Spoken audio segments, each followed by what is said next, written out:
The Honesty podcast is a space for women who know that they're meant for a life that's full of magic, excitement and wonder. If you're ready to reconnect with your power and listen to that inner knowing that says you're meant for more, grab a tea, take a breath and let's begin.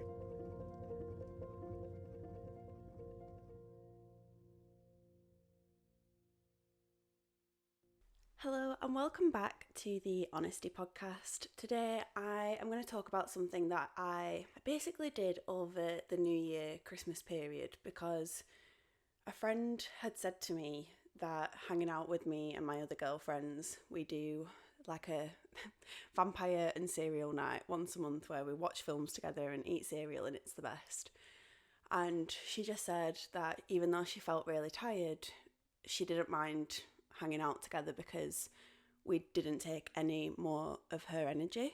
And it just made me really think about that because I also, when hanging out with the girls, don't feel tired afterwards. It almost gives me energy just from seeing them and hearing about how the week's going and just feeling at peace that if I did want to sit in silence, then that would be completely fine. I think we all have these people in our lives, or at least at some point in our lives, will have experienced being around people where there can be a very comfortable silence if need be. And I think when we are really trying to push ourselves, either in business or going out there and meeting new people, in our careers, in starting a new fitness program, eating healthy, things that make us feel uncomfortable because we're not used to them, it can be very easy to stay stuck because that requires energy. And if we're spending a lot of time on things that basically drain our energy, then the chances of moving forward and actually sticking with whatever it is that you've decided to do can be minimum. And I really felt like this last year. I felt like I was trying to create a business. I was learning about it, doing studying, trying to also learn about how to run a business and working 4 days a week at a job. I have an office job as well to support me financially whilst doing all of this. I was trying to increase my fitness and really work on my self-love and nutrition and just nourishing my body. So I had a lot of new things that I was trying to do, and I just felt like it was 1 foot forward and then 2 steps back. And by the end of 2025, I felt proud of myself for a lot that I'd accomplished, but at the same time didn't feel like I was making the momentum, especially within my business, that I really wanted to make with the amount of effort I felt like I was putting into it. And so a big part of that was my energy and feeling drained and not having enough left in my cup to push myself forward when I needed to. And I don't mean this in a way of like hustling and grinding and trying to prove my worth through how much I did. It was more in that I would make excuses and procrastinate where it felt uncomfortable. And I think a big reason for that is that I felt tired. And when I'm tired and low in energy, that's when my negative thoughts can start to take over my mind. And it's then easy for me to convince myself to stop. And then that's when all of this momentum that I've built up over maybe a week or a month or whatever it might have been stops. And it's almost like having to start at the beginning again. So I just had this moment of realization when my friend had said this in this group chat. And so I always do like a bit of a journaling practice over New Year, but I feel like you could do this at any time in the year. And it's really important, even if you don't want to push forward in a certain area, our energy, our lives, our inspiration, our thoughts, our wisdom, it's important and it shouldn't be taken for granted. And so it's important for you to protect that regardless of where you're at. But I just think that, doing an energy audit really helped me out. So I'm going to discuss what an energy audit is today. And if you want to look at some journaling prompts that I created, I've put a link into a document that you can create a copy of at the bottom of the show notes. And so I'm just going to talk through what I did. And the first thing I started with, because I always think it's nice to start with a positive, is write down what really gave me energy last year, or what didn't necessarily take it, where I turned up and it just felt really nice. Maybe I'd laughed a lot, because I feel like laughter is such incredible, amazing energy in the body. It's an amazing feeling. Or maybe I just felt really at peace and relaxed. And so I just started to think about areas and times and moments, people, places that really had made me feel very good last year. So the first thing I noticed was that anytime I'm out in nature, I feel at peace. And even though I'm walking, which is taking energy, actually doing that was also giving me energy at the same time. It was allowing my mind to slow down, my body to relax, and it also made me feel really connected with the earth, with the universe, the things that really mattered to me. The second thing I realised was people are a huge factor in whether we feel drained or fulfilled. And I wrote down the people that make me feel worthy, make me feel valued, supported, loved unconditionally, where when I'm with them, I just feel pure joy. And at some points in my life, I definitely didn't feel like that. There are certain people that don't make me feel like that, which I'll get onto later. But writing down the people that do, the people that matter and why, and the memories you've got together over the last 12 months, you can start to feel that gratitude building within the body as you are doing it. And I think that it's a really nice reflection as to how they're making you feel in real life when you're with them. And if there are not that many people that make you feel like this, don't take this as you're doing something wrong or life's really horrible because you don't have these people, because the whole point of this exercise is to be able to move towards that.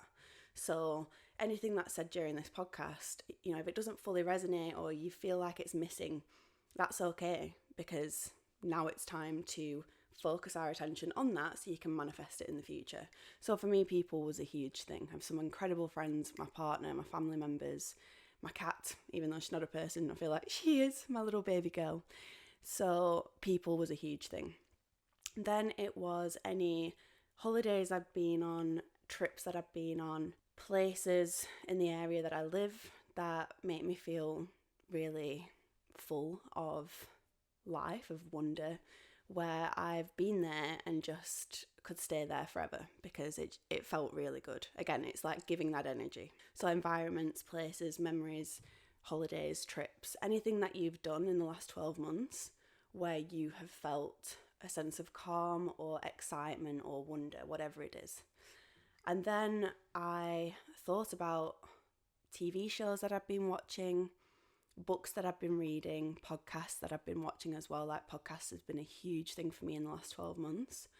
People who I follow online who I find really inspiring, because everything that we consume, we are digesting that energy. I just want you to think of it like you are eating that energy up. So what people say, how they present themselves, for me, if they're not inspiring me and making me want to be the best version of myself, then I don't really want to invest time in that. And I think looking at the people who have inspired me, it really helped on the exercise in a moment where we'll look at the opposite.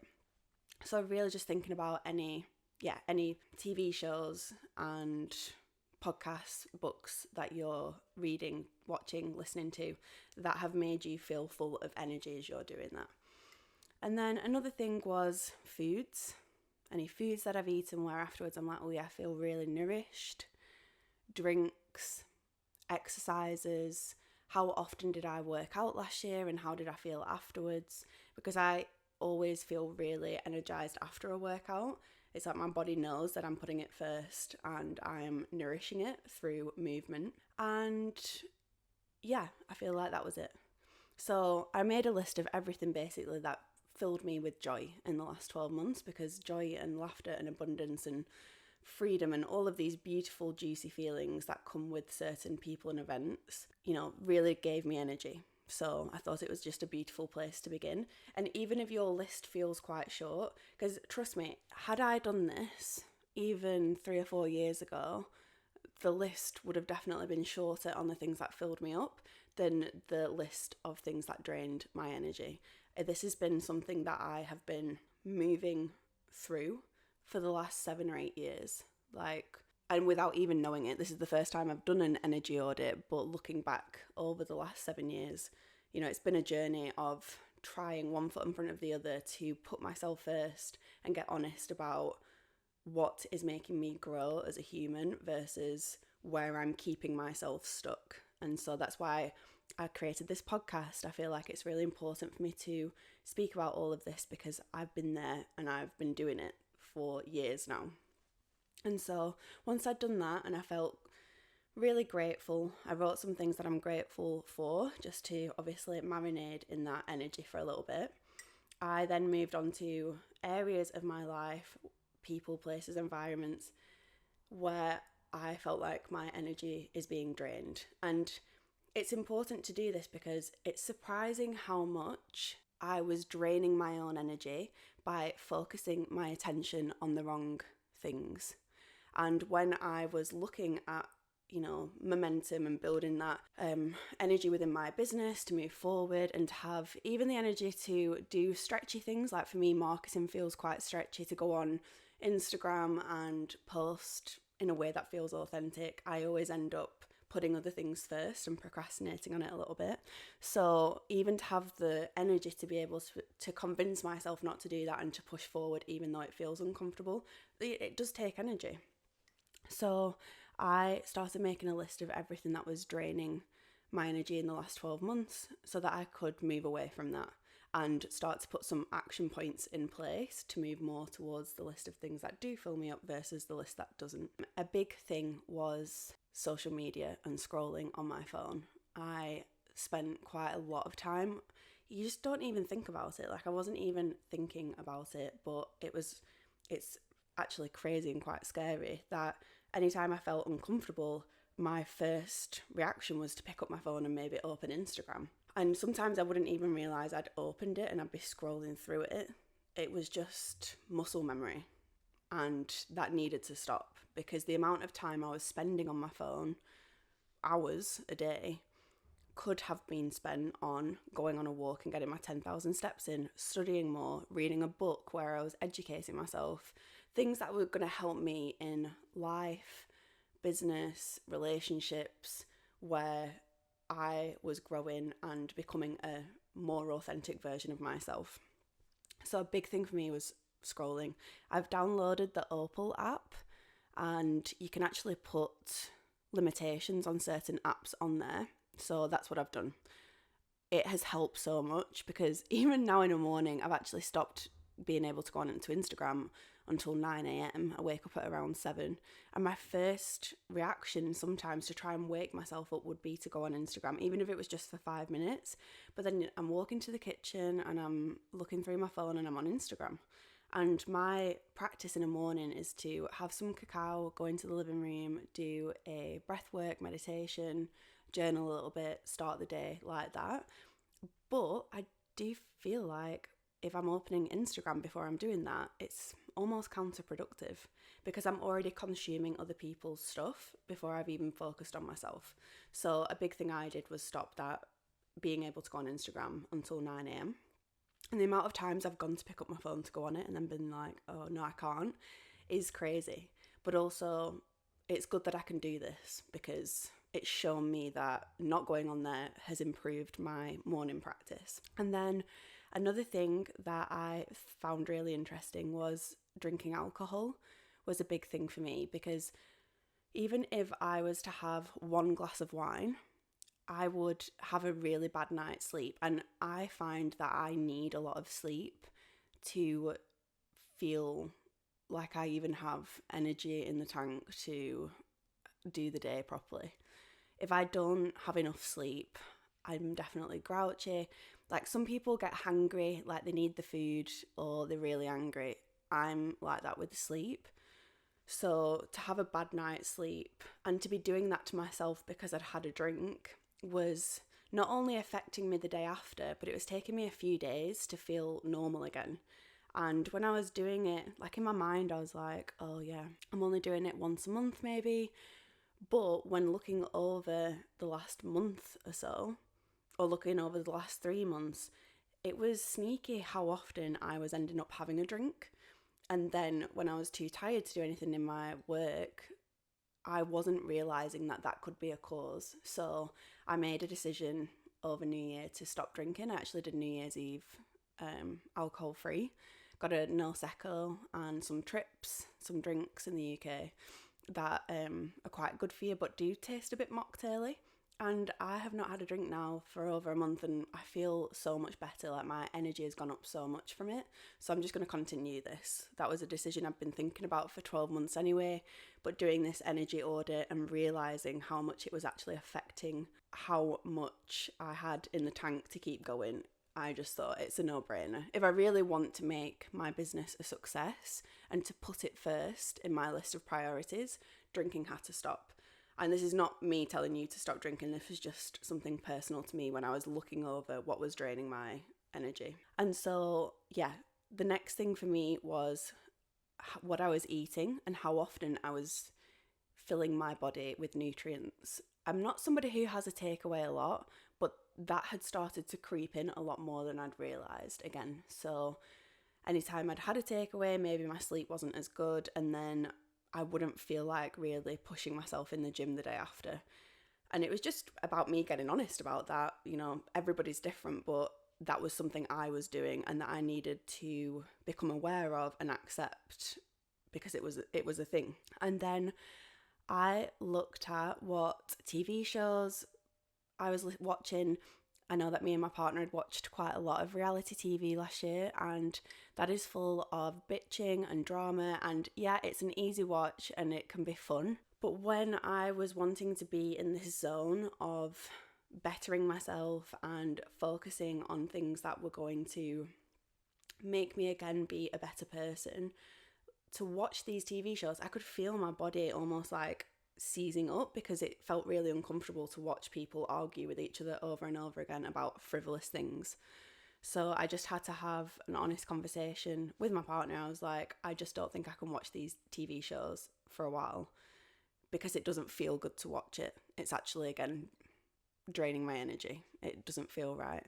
And I've sort of replaced watching TV. I mean, I watched Stranger Things because I thought that was amazing, but that filled my cup. But I have replaced most of TV with either reading or watching podcasts on YouTube, which was like an inspiration for creating this because I genuinely do spend my time watching podcasts on YouTube and people who inspire me, who make me want to be the best version of myself. Because when I watch these things, I'm more likely to then go and record this podcast or create a marketing plan or study more so that when I'm doing one-to-one client sessions, I am the best in my ability to be able to show up for them and give them the support and guidance they need. So really tuning out anything that's going to stop me from doing that because I don't feel good. You know, this year it's just not going to be a thing. So that was around TV and even music. Like I absolutely love music, but any songs that were putting me in a bit of a low state, I can listen to it, but the amount that I'm listening to it has to decrease. So songs that make me feel high vibe, where I am more likely to go out and do something productive than wallow in self-pity after listening to it. And sometimes you do need a good sad song, and I'm not saying don't listen to that. This is, again, my personal energy audit, but I do think that it can affect, like I can remember being 16 years old and going through a breakup and I put the saddest CD mix on ever. This is showing my age because it was definitely like a CD that I'd burnt on the computer of all of these sad songs. And I listened to it on repeat for 2 weeks. I was crying and I almost became addicted to that feeling of being sad. It felt in a weird way nice. So I remember my mum coming in and turning it off and saying that I was banned from listening to it for a while because I needed to get out there and stop moping around. And she was right. But it just shows how much sound and music can affect us, and it can work both ways. So being more intentional about what I'm listening to has really, again, helped me. Even doing a better workout at the gym because I'm putting songs on before I go that get me in that vibe of I'm going to go and work my ass off at the gym today and do an amazing workout and feel really energized afterwards. So it does have a big effect on us. It's not always nice to admit that, but it does. So again, just being honest with yourself about what is making you feel good versus what is keeping you in the place that you are right now. And then another huge thing, because I do have an office job where I'm going to it 4 days a week, which is night and day from the work that I'm doing in my own personal business, is that I was putting a lot of mental attention on scenarios at work that I had no control over. And by getting annoyed about it and giving it attention and speaking about it, it was fueling it. And when you're focusing your attention on something, the universe provides more of that. So I was almost manifesting and creating these situations at work that were really draining me. And I was starting to resent going in, even though I have this incredible job that's supporting me whilst I am growing my business. I was starting to feel really negative about it, and it was lowering my vibration and draining my energy. So when I was finishing work, instead of having the energy to maybe reply to some emails or set my day up for the next day that, involved my own personal business stuff, or have the energy to do things at the weekend like record a podcast, I was almost again wallowing in that self-pity and this victimhood mentality of, well, this situation at work's basically draining me, and I just feel really sorry for myself, and I'm just going to give it more attention and more attention and more attention. And actually I had the ability to just say, no, I'm not going to focus on this anymore. I'm going to focus on all of these amazing things, and that just will stop. And since doing this and starting the new year, it's stopped. It has not even been a thing at work. So really, where we're putting our attention creates more of that. So being more intentional and honest with yourself about, okay, it might not be a physical thing that's taking up your energy, but if you're using your mind a lot and getting worked up and building that tension in the body and that stress in the body, even just by thinking about it, thinking about conversations that haven't happened, going over conversations that have happened, maybe bitching with people at work about what's going on, or obviously that she's doing this or he's doing this, it will only create more energy being used so that you have less energy to focus on the things that truly matter. So again, just being really honest about that. It's a confronting thing sometimes to say, oh, do you know what, I've been doing this and I'm not proud of myself for doing this and I'm going to stop. But only by being honest with yourself can you actually stop doing it. So again, just looking at areas of your life, maybe it's with family members, maybe it's friends and somebody's annoying you, maybe it is work where it's really easy to sit amongst colleagues and fuel different scenarios. You're in there for 8 hours a day, 5 days a week sometimes. It can be easy to get lost in that drama. So just putting your foot down, even mentally, and saying, no, I'm not doing this anymore. If I want to grow as a person, I need to focus on the things that light me up, that matter, where I want to move towards, and let go of all this stuff that's holding me back. So people, environments, places. This isn't to say that you should be boundaryless and accept certain behaviours, but if you're not fueled by that and really confronted in this fight or flight mode straight away, you can actually put boundaries in place in a really reasonable and respectable way, and then remove yourself and disattach from the situation, which is the healthiest version for you. It's the healthiest version for the people who you are having a conversation with or interacting with. And then again, it just allows you to then move towards the things that truly matter. I think a big one for me as well was fitness and how much I was putting into working out, moving my body, and my intention behind it. So it's one thing to actually go and work out, but it's another to think about working out and stressing about it, or even having a negative body or a negative body story.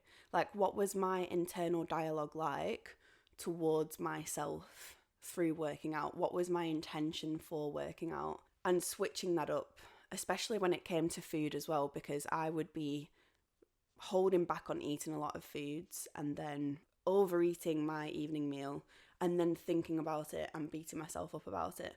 So a big switch for me has been to get really honest about that and start to, in my morning mindset practice, do meditations, breathwork sessions, EFT sessions on switching up my inner narrative.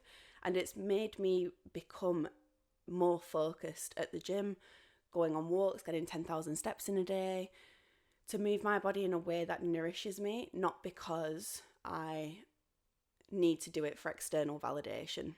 And that's been a huge mindset shift for me, which has stopped draining that energy. It's like a breath of fresh air when you can let something go. That's really going over and over and over in your mind. The last one for me was finances, and I'm going to do a couple of episodes on these different themes that I've been working on personally. But finances was a big one because I was in this state of, again, it was very similar to the nutrition, the fitness, the self-love piece, where it was restriction, overdoing, mentally beating myself up about it, and refusing to look at bank statements, credit card statements. It's almost like if I pretend it's not there, it doesn't exist when it really does. So getting honest about that, me and my friend both did fitness last year and we're both going to do finances together this year. So printing out my statements, going through it and just facing head on my spending habits and looking at any feelings that are coming up around this so that I can again focus on this in my morning mindset practice. You know, it's one thing to see it, then it's another thing to work on it through a practice and reprogram the subconscious mind, and then it's another to reform the habits and take action around that. And you need all three. You need to have the acceptance piece, the working on it through limiting beliefs, thoughts, and then bring that into fruition through the action that you're taking. So again, just getting honest about that really showed me how much time I was draining my own energy through this fear and lack mentality around finances. And that's been something that I've been working on this year. It's going to take a while. Some things are more deep rooted. I know that I've definitely had a lack mindset around money and food and nutrition for many, many years. So it's not just going to be 1 month and done. This is something I've committed to for at least the next 12 months until I see a difference. I'm already seeing a difference with the food because I've been going to the gym for the last 12 months and also working on that. So it was almost fine tuning that element, but finances is something that I've only just really begun to face in the last month. And that's going to be a journey. And I actually can't wait to do a podcast episode in 12 months to talk through how much I've moved through this. But just so you know, like a lot of the time we'll see people online who are talking about spiritual development, self-growth, and we are also working through things. And I think it's so important to be honest about that as well, because life is all about growth. And in order to evolve as humans, we're going to have to test ourselves and be confronted in certain moments by doing exercises like this so that we can make a change and start to move towards a different reality. And the only way to move towards a reality that really fills us with joy and love and abundance and has all of these amazing things that we want is by change and growth. And this is the start. Doing exercises like this and getting honest with yourself is where it all begins. So I am so grateful you've listened to this episode. If you do end up doing the worksheet and going through the journaling prompts, I would love to hear from you. As always, put a comment below or just get in touch. My email is on my website. And yeah, I know that this can be, again, confronting. Just be really easy and gentle with yourself, even if you need to do it in stages and implement certain things in stages, because doing everything all at once feels too overwhelming. As long as you're moving forward and that change is starting to come through action, that's perfect. Your journey is your own. You can only move forward in a way that feels right for you by being honest with yourself about what that looks like and not judging yourself with what that looks like. I think sometimes when these things come up with my finances, for example, me and my friend both said to each other, whatever we see on these statements, we need to not judge ourselves. And even looking at the language we were both using together, it was interesting, to say the least, how much we just naturally will start to self-judge and self-doubt and put ourselves down. So just do this exercise, do these journal prompts without judgment, just be honest, and through that you can cultivate this change. I am so happy and grateful as always that you have listened to this episode, and I will see you in the next one. I work with women who know that they're meant for more. If that's you, you'll find everything you need in the show notes.